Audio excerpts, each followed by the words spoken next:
saan yal na ko yàlla yëgam ci yokk leeram ndeysaan bàyyi yaan ci am waaw fii de buñ fi tolloo xel yëpp dem la xel dem ci moom ndeysaan mais lay ndeysaan alors Fatou dafa am ñaari dàq yoo xam ne am na foog ñu waxtaane ko kilifa dafa wane position bu baax ci li nga xam ni mooy féeteem ak Ousmane Sonko est-ce que loolu moo tax mu nekk victime en tout cas teggee nañu ko ci bopp conseil d'administration bu Grand Théâtre keneen ki ci des nag moom di benn taalib aba anakan Aliou Abou benn taalib Aba Talib ko daa gudd moom itam est-ce que di coowal software bi moo ko yóbbaale alaaji en tout cas am na ñaari dàq yoo xam ne am na muy dogalu conseil des ministres boo xam président Diomaye moo ko jël ni ki démb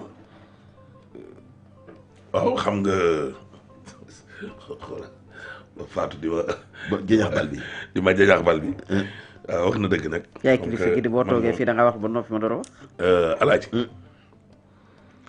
xam nga ñaari dàq la benn bi dañ jàpp ne benn dàq bi mooy Aba Talib moomu njiital software déedéet njiital ARP ñu ne software a ko daaneel ndax coowal software googu nag boo bëggee dégg dëgg alaaji il fallait ay bopp dagg mëntu ñàkk xaw ma ARP lay jugee xaw ma inspecteur yi xaw ma ministère mais daal en tout cas na ca gouvernement wu Sénégal bi doxalee alaaji teyeel xelu nit xanaa xamoo ñoom ñi gën a tiital nit ñi sax ñoom ci lañ bokk waaw parce que benn gouvernement bëgg am lu tolloog ñaari position wala ñetti position yoo xam ne bokkut alaaji kooku il faut que l'autorité moom yat wa dal ci benn produit yaddu ma laa ku li day dal dégg nga loolu kon kooku wàllum gestion la lu jëm ci wàllum kilifa alaaji képp koo xam ne actuellement guddiñ tol nii démb waxuñ fi woon kii nu mu tuddati dédiomaïsation xaw ma waaw désonkorisation aussi day am benn journal tey moom moo ko bind désonkorisation et dédiomaïsation merci fële appareil Pastef fii appareil état ñi nga xam ne ñoom ñoo ànd ak Ousmane Sonko te nekk ci gouvernement bi alaaj il faut ñu wax ak ñoom ñu bàyyi di maye tànk ça c'est la triste réalité maye tànk mooy lan alaaji maye tànk mooy asaaloo asa bombe sa bopp asaaloo asa bombe le projet gis nga ñoom li ñenn ñi bëgg ñoom ñu ngi leen ciy jàppale programme wala opération d'isolement bi nga xam ne benn lobby bi nekk fii ci biir réew mi moom la ñu bëgg ak ñenn lobby yi nekk ci bitim réew ci kaw Ousmane Sonko am na ñenn ñoo xam ne dañ ne ci Ousmane Sonko lañ bëgg ñoom ñu ngi leen di jàppale ci opération isolement boobu Ousmane Sonko lan la wootee alaaji tout sauf quitté deew ma tey deew ma ëllëg mais man ci opération deew ma tey deew ma ëllëg boobu alaaji foofu laay ne comment du ma mayee tànk doo bëri ba pare di mayee tànk déggoo ma de mënuma nekk ànd ak Ousmane Sonko di créer ay conditions yoo xam ni dama ko fay bàyyi gis nga alaaji temps yi passé Dame Mbodj dañ koo laaj ne ko yow lan mooy sa lan mooy sa taxawaay ci diggante bi mais bi mu waxee ñu bëree bëri ci waa Pastef dañ koo song te man taxawaay boobu mu taxaw man loolu laa d'accord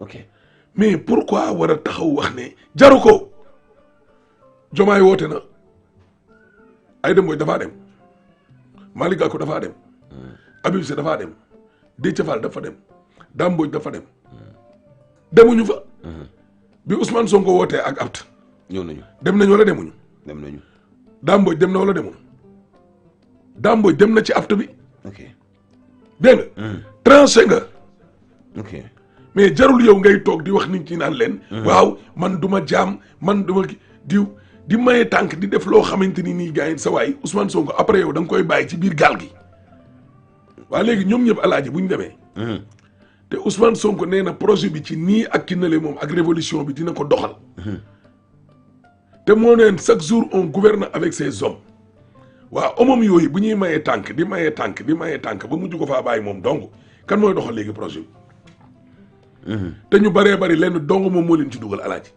lenn kese yenn saa yi sax du nekk ngëm-ngëm mooy ragal ñàkk fit ku la attaqué bëgg lu neex militant yi. ak émotion. du ma ko def tey te du ma ko def ëllëg. man tempo wu Ousmane Sonko bi laay topp point. bu ne gauche ma ne gauche bu ne droite ma ne droite. dégg nga loolu. bu ne sauf quitter man dinaa créer conditions yi tax ba du ma quitter gaal gi loolu moom ma dëgg. dañoo wax ne dëgg ah. Fatou. waaw Ahmed wax na lu am solo parce que am na ci yenn sorties yoo xamante ne amul njëriñ. amul njëriñ. contexte bi laaju ko wax ji laaju ko. su gisee donc la daal. waaw kay maanaam bu fekkee ne ñoom dañuy politique li mu laaj mooy stratégie. man de je tiens à la liberté de la personne. mais liberté rime aussi avec responsabilité. Et responsabilité mooy nga am stratégie. stratège comme le leader du parti. parce que la rencontre bi amoon keroog Diomaye président. wane na ñi far ak Diomaye. ak ñi bëgg a far ak Diomaye te fësaluñu seen bopp ci suuf. waaye rencontre bi amoon keroog ak APT wane na ne certains ont quand même choisi leur camp. et pourtant ils ont des postes de responsabilité yu gën a sori. directeur général ak PCA. ñooñu ay ministre de la République lañ. yoo xamante ne leer na ne ils ont été recommandés wala boog li tax ñu fal leen c'est Ousmane Sonko. et ñu wan ko loyauté boobu ñu dem ci rencontre boo xam ne ñoom woote nañ ko ak APT. ñu dem wane jàppale gi foofu noonu. ñoom déggoo leen depuis le début de cette affaire. xëy na ñu def agitation benn bi wala ñu wax. waaye ci seen i doxalin ak seen i jëfin yow leer na ne tey su ñu ne woon Ousmane Sonko jóge na fii nga xam ne moom mooy boppu gouvernement bu Sénégal Cheikh Tidiane Dièye da koy topp. parce que man quand j'insiste sur ça parce que dina am loo ci xam loo xam ne mën na ko wax ci plateau. ci déjà la première fois bi nga xam ne Ousmane Sonko nee nañu dafa jël vacances ak demul conseil des ministres c'est la réaction de Cheikh Tidiane Dièye pour dire que ne et d'autres personnes yoo xam ne c'est sûr que ne mais pourtant déggoo leen ils sont très mesurés. tout à fait. dans leurs actions ne woon naa fii aujourd'hui c'est mettre mal à l'aise tout le monde mooy demander à chacun de choisir son camp. soxlawu ko xam nga lu tax ku ne xam na ne la ligne de démarcation elle est là yoon bi bokkatul ñii fii la ñu far ñële fee la ñu far. xalaat yi bokkatul. li Ahmed wax léegi def nañ fi la dédialisation avec Mamadou Dia de l'administration ku ànd ak Mamadou Dia ñu ne la yow dañu lay dindi Senghor avait fait ça. toll nañ ci ay jamono fii ci jamonoy PDS déséquiarisation def nañ ko. muy ku ànd ak ku sant maanaam liñ ne séquiarisation mooy Idrissa Seck. tëj nañ ko kaso 2004 lañ ko def premier ministre tëj ko kaso dem dugal ci li nga xam ne moom mooy mbiru chantier yu Thiès yi bi mu génnee képp koo xamante ne jege woon nga ko daanaka wala mu faroon la wala mu recommandé woon la dañ la tekk ci say nombal tànk. aujourd'hui tu sens que ne même l'administration est divisée le gouvernement est divisé mais au moins ñu ngi koy jéem a voiler parce que ku nekk xam nga ne kii camp bi la far ku nekk yaa ngi xool sa morom ne ko yow fële nga far fële ñu jëm de muy au sein de la coalition au sein du parti PASTEF Diomaye il revendique son appartenance mais du continuer. tôt ou tard mënul am appartenance bi ñu bëgg ci biir parti bi nga xam ne mooy PASTEF mais moom également comme il a son décret il peut arriver à un moment je dis bien il peut. arriver à un moment boo xamante ne képp koo xam ne jàpp na ne yow peut-être Ousmane Sonko nga ànd wala moom nga jege. même su fekkee ne mënu koo dindi moom ci fu mu ne danga la jéem a dindi fa nga xamante ne foofu nga nekk. parce que j'avais dit que ne. oui kon nga jàpp ni ñi nga xam dañu foog ni comme ni ko El Hadj waxee dañu féetee Sonko dañu war a mesurer seeni ay propos. waaw parce que dem ci wàllu stratégie politique. seen choix la su fekkee ne nag quelqu'un veut s'afficher. parce que jàpp na ne loyauté mu wax wane ko mooy wax dëgg. te man damaa gëm liberté. waaye li ma wax sànq rek je le répète mooy politique et stratégie la aussi. mais je suis sûr et certain Mansour que ne si Bassirou Diomaye Faye était sûr que ne Ousmane Sonko bu defee décret bu koy dindi ku ci nekk bëggoo jox sa morom argument. l'un wax naa ko keroog ne veut pas quand même franchir le pas. parce que tout simplement bëgg na après ñu ne diw ma moo ko dàq. mais moom bàyyiwul. keneen ki également buggut a dàqee parce que jàpp na ne li ñuy wax naan wor mën na am ak diw moo ko choisiroon mën na nekk. waaye la ca jig Ousmane Sonko jigu ci ñi ànd ak moom. maintenant nag certains peuvent me dire que ne parce que obnubilé wu leen lijjanti wuñu loolu. mais du moment man Mansour bi nga xamante ne ki nekk ak yow nga def ko sa mentor. nga ne moom ngay topp moom mi ngi ci benn logique bi te logique boobu mu nekk moom mooy nee na du ba. nee du découragé te nee na du bouger.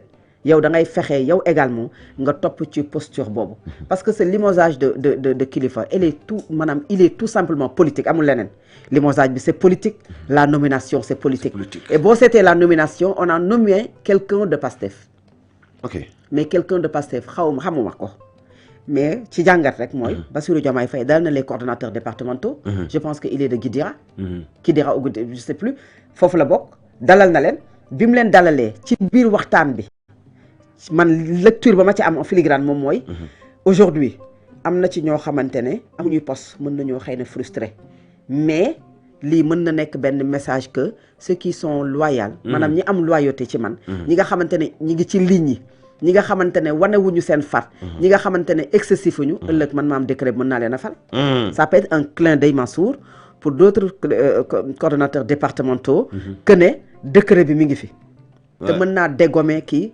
gommer kii politique la ñuy def donc ce limogeage est purement politique bu Bassirou Kébé c'est politique bu Kilifeu c'est politique parce que man keroog la sortie de Kilifeu bi ma seetaan keroog man ñu bari amuñu surprise aujourd'hui quand même ñu bari amuñu surprise de ce limogeage je pense qu'il a fait une sortie je sais plus sur Sans Limites ou autre je pense que c'est sur Sans Limites sur Seneweb également donc waaw sur Seneweb donc bettul keneen ki wax nga ko il est emporté par cette polémique bi nga xam ne am na ci biir ARP kooku également même avant ça am na lu ñu doon wax di ko tudd ci moom man néew ma dëgg la néew ma du dëgg Guy Marius Sagna avait même fait quand même des sorties par rapport ak moom loo xamante ne dañ ko tegoon ci moom et loolu je pense que ne bu fekkee ne loolu moom moo tax ñu dindi ko je sais pas mooy nit balaa nga koo tabb da ngay def enquête de moralité ci moom d'abord moom mooy tax bu ëllëgee leneen du la dab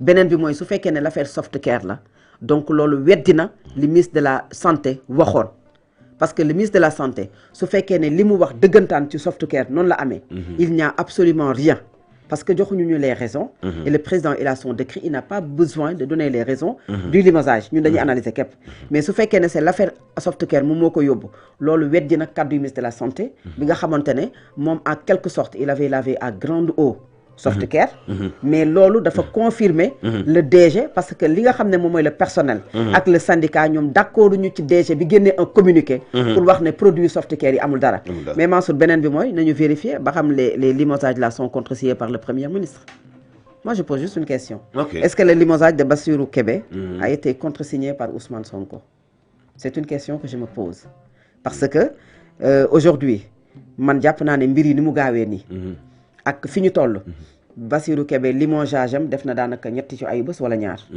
jusqu'à présent est-ce que def na passation de service est-ce que ki ko wuutu toog na peut-être loolu également c'est à vérifier jàpp naa ne très bonne question jàpp naa ne loolu bu fekkee ne pour le moment c'est pas contresigné mën nay wane le malaise profond qu'il y a maintenant si c'est contresigné alhamdulilah tant mieux waaw mais Alaaji est-ce que itam du ñu dem ba dundaat système mu Macky Sall bi nga xamante ni bii li taxoon ñu dàq fi maître Moussa Diop ni woon 3e mandat du fi am est-ce que itam tey joxe sa avis ci ni Sénégal di doxee comme ni ko Kilifeu waxee ci émission bi ñu ko invité woon ci Seneweb mu ni lu mu mën di doon mën naa bàyyi loolu ndax sama liberté ba nettali un peu ci jaar-jaaram ci wàllu histoire am ba jàpp ni dara feesul bëtam est-ce que itam bu fekkee bëgg nañu sauver seen nekkin ci biir nguur gi ànd na Ousmane Sonko di raam est-ce que itam du dem ba xañ leen seen sañ-sañ ak seen liberté ci joxe seen xalaat ci ni réew mi doxee en fait. Diomaye daal li mu doon bañ lay def. muut mbaa mot. wàllum fii kenn du ko fi waxee. la taxoon ña àndoon ak ñoom di xeex ak Macky Sall. loolu bokk na ca défaut yi nga xam ne moom lañ doon wax Macky. xam nga affaire Softcare bi. ala kulli alin il faut moom ay bopp yi tëb. mënul ñàkk te loolu lu mën a loolu lu mënul. loolu lu mënul ñàkk la. waaw loolu mënul ñàkk. léegi nag limogeage. ab DG PCA wala ba ci maire. nga yóbbul ko délégation spéciale. na am motif. dégg nga loolu alaay effectivement waaye bu mu doon politique. à moins que. ñu ne leader la ba pare mais dafa saaga ministre am. ci émission tutelam. dafa saaga njiitu réew dafa saaga premier ministre. wala dafa wax daal yoo xam ne ay affaire coup d'état par exemple. wala wax na loo xam ne ci armée bi pour sécurité publique. wala atteinte à la sûreté de l'État maanaam yu rëy yu toll noonu. ñu ne lii laalewul dara ak fonction moo tax ñu jëlee ko fa. képp koo seetaan di nga xam ne kii dafa war a dëpp. parce que kii waruñu koo dénk ba pare muy wax lii. mais lu jëm man bu Bassirou Kébé bi moom alaaji foncièrement contre. parce que waa ji amul dara man parce que damaa seetaan après vidéo bi. ça veut ko ne kilifa seetaanu ma man kiyam bi ba démb ba tey ci fajar. mais koo xamante ni nii jàppoo ko dara ci lu jëm ci wàllu yorinam. du audit. du dara. lu dul li ma seetaan mu wax mooy ñin dañoo ñëwoon war a nekk ñu woote révolution alaaji mujj nekk ay spectateurs. reddition des comptes yi ñu indi et cetera et cetera et cetera et cetera. mais loolu noonu yëpp alaaji boo ko résumé xam nga mooy lan. man du ma xeex lu tolloog 10 ans ba jël nguur gi ba pare. alaaji ñëw fa seeni koo bàyyi ak ñoo xam ni bi nguur gi desee 2 ans lañ bàyyi Macky Sall bi mu desee 1 an lañ bàyyi Macky Sall ma bëgg a ñëw bàyyi leen ak appareil bi du ma ko def loolu la Ousmane Sonko ne tout sauf quitter. léegi nag man su dee man ci Ousmane laa bokk. man bu Ousmane jàddee gauche ma jàdd gauche. bu jàddee droite ma jàdd droite. tempo bi laay jël alaaji paaka la du ma ko jiitu ci mbaram lu mu wax laay wax. tout sauf quitter. non t'as pas besoin de créer yow ay conditions yu war a mën a tax nga wàcc nekkul ne ay non man faalewu ma décret kon bañ lay jox décret bi ci boppam alaaji nga naan man bëgguma décret parce que bu ma jëlee décret. après du may bëgg. du ma nekk ci biir gouvernement ba pare.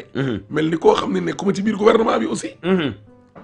te buñ ma joxee décret dootuma mën yenn yi du ma ko jël. rawatina kilifa gi nee na ligne éditoriale bi lii la.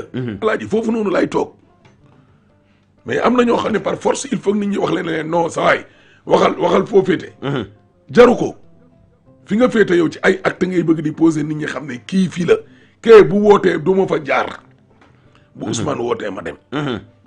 du ma maye tànk Babacar Sadikh bu Pastef Italie démb loolu la def vidéo nee na nañ leen moytu di maye tànk mais même boo mayewul tànk ñu taxé la de traite génn leen ngeen wax t'as pas besoin ngay wax. affaire yi ci deret la alaaji am na ñoo xam ne waxuñu mais tôt ou tard fa ñuy mujjee. ay warkat lañu. am na ñoo xam ni jarul ñuy wax duñu mës a trahir Ousmane. même bu ñu amoon salaire u 20 millions tamit. alaaji du tax ñu bàyyi Ousmane tax ñu bàyyi ko. alors Fatou ñu ñëw ci beneen point dafa mel ni président de la République nag daal dinay wax président Bassirou Diomaye Faye dafa mel ni nag ci wàllu maanaam CAF bi. daal wane na position Sénégal boo xam ne daf koo teg daal ci fulla. waaw ci fulla parce que nag. boo seetloo la réponse rek bi nga xamante ne Motsepe rek def na ko loolu daf lay firndeel ne Sénégal. xam nga moom bi coow li amee Sénégal gagné. CAF félicité wu ko ñu gis décision yi nga xam ne génn na ñu sanctionné sunu sélectionneur national jël ay daan teg ko Sénégal dem ba ne garaawul moom dina ko fay. yooyu fi am yëpp ñu jàmbat ko wax ko déggoo benn yoon fu mu waxee. Il a fallu que le Sénégal sorte un communiqué pour parler, pour accuser la CAF de corruption. Pour que... Parfois, il faut même utiliser des mots forts. dañoo yéex a wax. Sénégal